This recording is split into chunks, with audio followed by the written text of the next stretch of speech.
We rarely stop to think about language and its true role as the ultimate middleman and go-between, the filter through which all thoughts and ideas must pass through if they're to be expressed and communicated.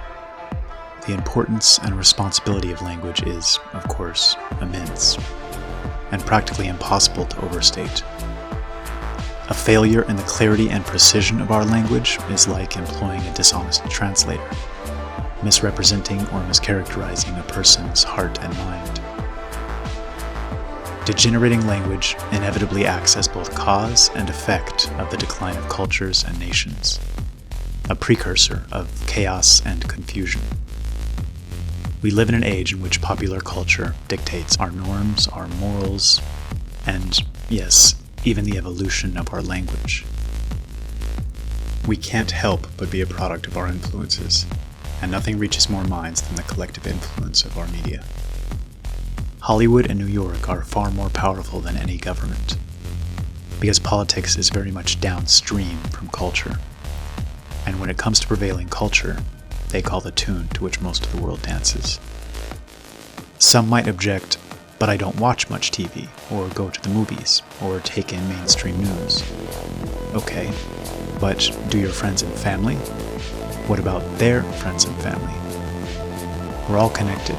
Nobody escapes this cultural osmosis. Regardless of your amount of personal discipline or your level of awareness, no man is an island, especially not in the modern technological age. Accurate communication is becoming extremely difficult, and my contention is that this is due to a willful perversion and poisoning of our language by factions that have recognized the immense power behind such tactics. Broadly speaking, I believe that most people are good-natured and want the best for the world at large. I truly believe this. Even the most hateful creature screaming at you in the streets wasn't born that way, but rather degenerated into this chaos gradually, usually due to a snowball effect of compounded errors of misunderstanding over time, often beginning with their parents and an unfortunate chaos in their formative years. It's confusion that causes them to act contrary to the best interests of their nations and their neighbors, ultimately even themselves. And I believe the root of this confusion is our collective failure to put forth the effort to speak and think clearly, our failure to maintain the means to properly communicate ourselves to others, to be sure we're being understood. For example, remember when racism referred to the hatred of other races and the active seeking of their harm or destruction? Or when sexism implied overt hostility towards the opposite sex? These terms actually had a specific and clear meaning, recognizable to all. They were efficient in that sense. These days are long gone. These have now become what's referred to as power words, often used, whether consciously or unconsciously, as an efficient tool to divest power from one group and grant it to another. Here's how the process seems to work. Step 1. Attach as much negative emotional force as possible to a word, using every means available over a suitably long period until the word practically radiates perceived toxicity. Step 2. Subtly begin to widen the definition, to increase the number of individuals that fall under its umbrella. Step 3. Profit, as people begin to flee this umbrella to take the path of least resistance. After all, who wants to choose such a hill to die on when it could harm one's career prospects, one's image, or offend anyone that doesn't know enough about you to judge you with the benefit of proper context? This is how rapid social change is manifested. It's essentially an exercise in branding, a skill set that the right lacks almost completely and that the left has practically mastered. Two choices are presented: a difficult one that may cause endless misunderstandings, heated debates, heartache, stress, and cause others to believe you're someone that you're not, or an extremely easy one, perhaps requiring that you compromise your heart and mind, but in return providing that safety and security that comes from moving with the herd. Anti-Semitism is another great example of the absurdity of our recent language evolution. pull back for a moment and try to analyze this term objectively and dispassionately. What is its purpose, and what is its net effect with regard to our ongoing cultural discussion and debate? Imagine if other groups were allowed to use such power words to squelch the expression of any sentiment critical of them. Let's use Russia as an example. Nobody could make the claim that the Slavic people haven't faced the most extreme hardship, persecution, and outright atrocities throughout their history. And in fact, Russia and Ukraine have endured the loss of more innocent life than any other people over the past century, with tens of millions being brutally raped, tortured, starved, or worked to death in slave labor camps at the hands of Bolsheviks. Imagine Slavic peoples pointing to this history of hardship and subsequently using anti-Slavicism as a label to any that dared speak a negative word against Putin or Russia or the Russian citizens for any reason. Aggressively silencing the negative half of the debate leaves only the positive, which would foster only neutral or praiseworthy commentary towards Mother Russia, and within a relatively short time, we'd all agree that Russians could do no wrong, which would only serve to further strengthen the term anti-Slavicism and its weaponized power, such as the power of language and language controls. Our next category of words are the misunderstood power words, those that most people have lost a true understanding of, yet continue to use in the manner in which they've been programmed. These include words like prejudice, discrimination, judgmental, stereotype, and several more which we won't cover here. Perhaps in their infancy, these words were used with good intent, with the goal of keeping an eye on the natural tendency towards hatred or groupthink. But again, let's pull back. What are the actual definitions of these words we've been taught are so vile? Prejudice, preconceived judgment or opinion. Discrimination, recognition and understanding of the difference between one thing and another. Judgmental, of or concerning the use of judgment. Stereotype, a simplified and standardized conception or image invested with special meaning and held in common by members of a group. Picture yourself walking home late at night in a dangerous neighborhood, faced with the decision of which side of the street to take.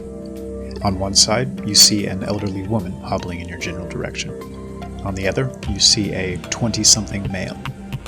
In this split second, which side might you choose? Yes, it's within the realm of conceivable possibility that this elderly woman is one of the world's foremost mixed martial arts experts, who has had a terrible day and has sworn to kill the next person that looks at her sideways. But broadly speaking, the likelihood of her presenting a serious threat is practically non-existent. The likelihood of the man posing a serious threat is extremely low as well. But as your brain quickly scans through its totality of context, involving your own personal experiences, those of others in your social circles, as well as any relevant data and statistics you've digested through the years, you made a snap decision, which may help keep you safe. In doing so, you've engaged in prejudicial behavior, discrimination, stereotyping, and, by some standards, sexism, ageism, even racism, should the male figure happen to be an ethnic minority and the elderly woman white. We do such things every day. We've been blessed with faculties that allow us to draw upon our knowledge and understanding to make judgments, with the intent of keeping us safe, secure, happy, and prosperous. Nature has granted us these gifts as a means of self-defense. Refusing to recognize group traits and tendencies makes us less informed, and leads to a reality that feels more chaotic and incomprehensible. Those that willfully reject these informational datasets become less knowledgeable and understanding of the world around them as a consequence. I think most people would agree that unjustly engaging in prejudicial or stereotypical modes of thought or behavior is wrong, but this is no longer the stance of many of those who use these terms so aggressively. The distinction is no longer drawn between unjust or hateful prejudice and stereotypes and those that are logical, helpful, informative, illustrating just how absurd this language pollution has become and just how muddy the waters are. And notice that all four of these words revolve around making use of your logical or reasoning faculties, engaging your judgment, using data or anecdotes from others or your past experiences to seek to make informed decisions or classifications. It's as if there's a concerted push to convince us not to trust our own intuitive judgment, and instead to look to formulate our opinions from on high. There's something deeply unsettling about this. The word equality has become another absurd linguistic monstrosity. Initially, the common usage of this term appealed almost universally. Nearly all of us are seeking a level playing field in which people can rise or fall based on their ability and the amount of effort put forth. However, this word has morphed over the years, stealthily, from meaning equality of opportunity to meaning equality of outcome. These two definitions, again unfortunately housed under a single word umbrella, couldn't be more different. One allows for a natural and healthy system that rewards and incentivizes the best and brightest, allowing for the greatest good to most efficiently come into being for society at large. The other leads to artificial constructs that punish ability and effort, and reward incompetence and laziness. The situation on the language front has degenerated to the point where someone can ask, unironically and completely without elaboration, "You're not against equality, are you?" Such questions are exasperating and leave the listener with the responsibility of trying to read the thoughts of the questioner. Are they asking if I believe all people should be equal? Or asking if I believe that all people are equal? Or are they asking if all people have equal opportunity and equal rights under the law?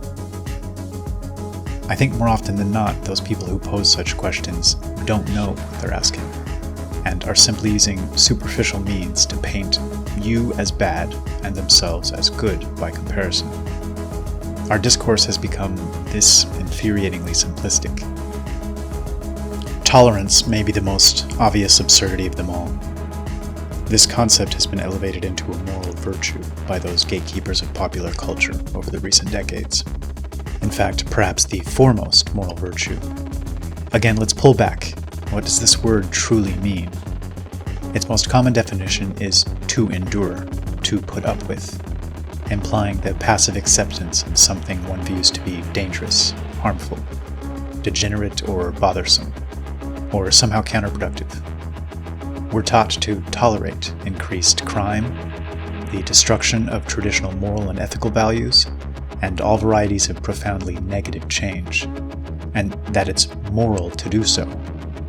It's difficult to think of a more efficient means of destroying a nation than to goad its citizens into tossing their culture and traditions into the dustbin, to instead tolerate and embrace others, to sacrifice the safety and happiness of future generations in exchange for potentially avoiding offending someone.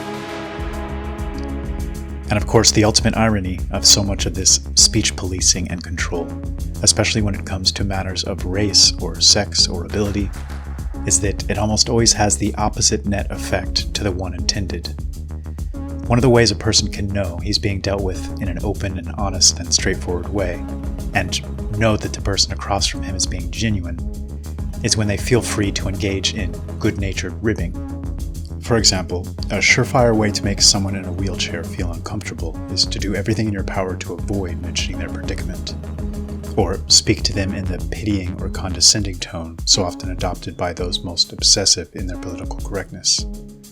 Walking on eggshells immediately signals a falseness or inauthenticity, and a condescending tone signals that the speaker believes the listener to be somehow inferior, regardless of the words they choose to use or avoid. It also prevents us from recognizing and embracing our unique strengths and weaknesses, both as individuals and groups, and acting accordingly. This type of intellectual dishonesty is paralyzing.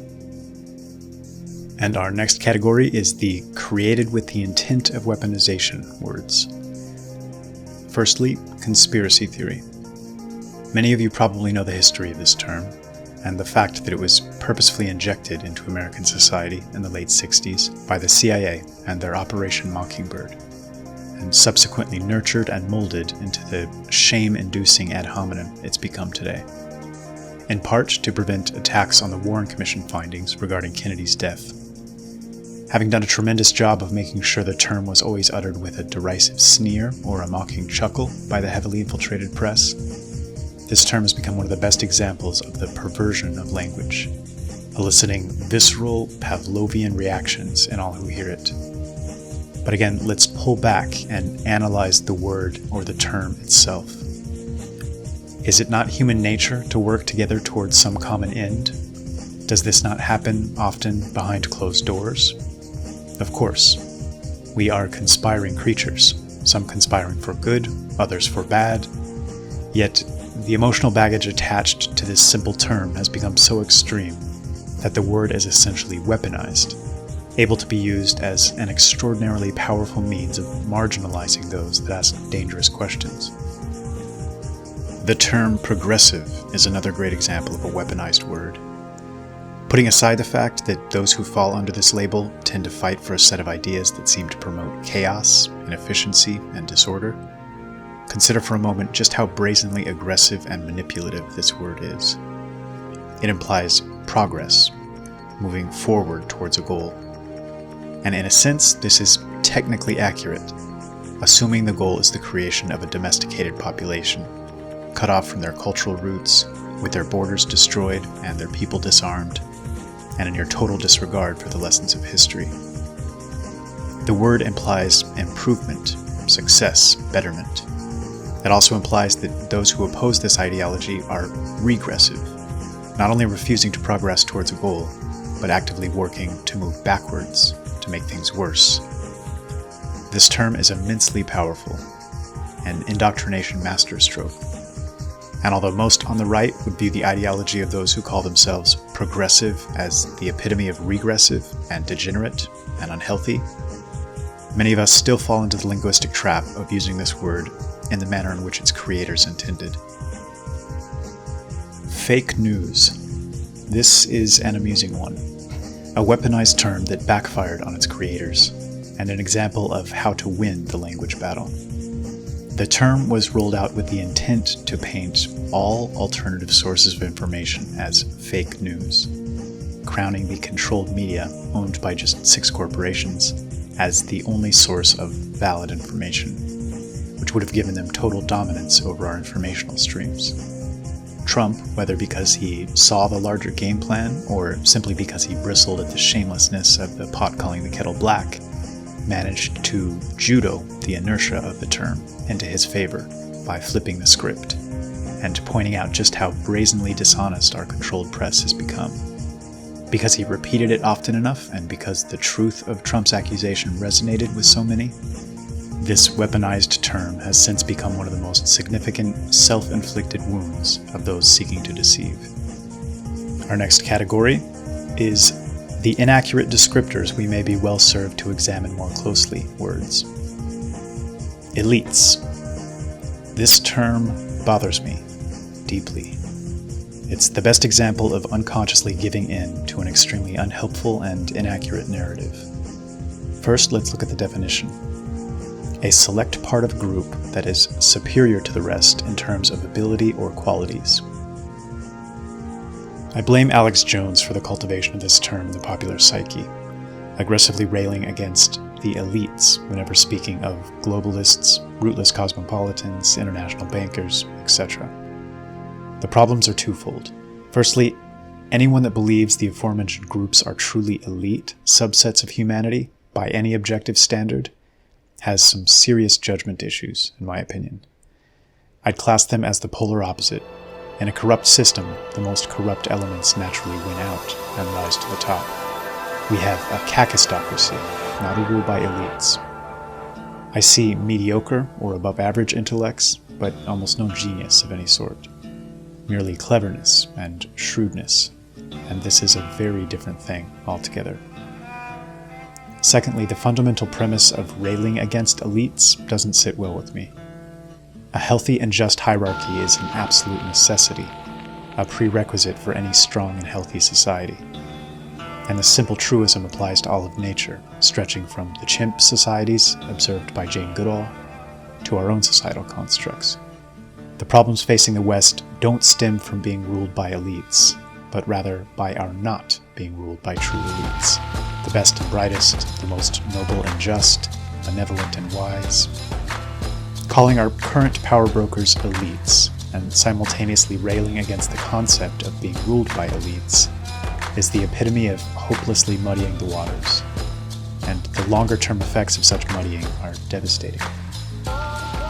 The mischaracterization of race as simply skin color, and the common phrase about differences being only skin deep, are other examples of abuses of language serving to further set back our understanding of race and forestall any honest discussion on the topic. Countless millions now equate race with the pigmentation of one's skin, as if one can become part of a different racial group via an extended vacation to any sunny destination. An oddity that any man of science would have been equal parts horrified and confused by back in the day in which science wasn't so infected by the whims of popular culture. Other words that may fit in this category would be language traps we often fall into due to lack of awareness. For example, calling an event like Iraq a mistake, which, although true in its most technical sense, serves to help absolve its instigators of the responsibility for launching a war they knew full well had nothing to do with weapons of mass destruction. Or calling our leaders incompetent as opposed to criminal or corrupt. Such word choices might seem minor on the surface, but their implications, especially on a meta level and over time, are profound. This type of language pollution we've discussed here, and its resulting direct and indirect effects, the broader push to keep us from engaging our intuitive judgment, has literally cost lives, and has ruined countless more. For example, imagine how many parents in places like Germany or Sweden have passively bought into the language abuse mentioned above with regards to educating their children, and have thus stripped them of their right to discern, disarmed them of their intuitive judgment when it comes to dealing with potential threats. For example, those posed to young girls by the recent influx of millions of male migrants, who bring with them very different moral and ethical structures.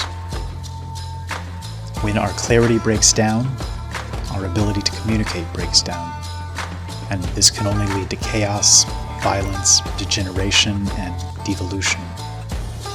Our energy dissipates, we become angrier and more aggressive, seeking to set things right but unable to find a direct means to do so, with each side of the ideological fence finding itself unable to effectively communicate with the other. The best we can do as individuals is to strive to think and speak as clearly as possible. It takes awareness and effort, and none of us can ever fully master the art, but in striving to get as close as possible to mastery, we literally make the world a better place. And not only does this create a positive ripple effect to all those around us, but it greatly improves our own lives, while simultaneously allowing for a more pure totality of context and informational edge over those who insist on doing otherwise. And lastly, if you walk away from anything from this video, let it be this simple summary. Learning to actively discriminate, nobly and justly, is the first step towards becoming a truly independent thinker. And learning to think and communicate with clarity is the first step towards the creation of a harmonious world.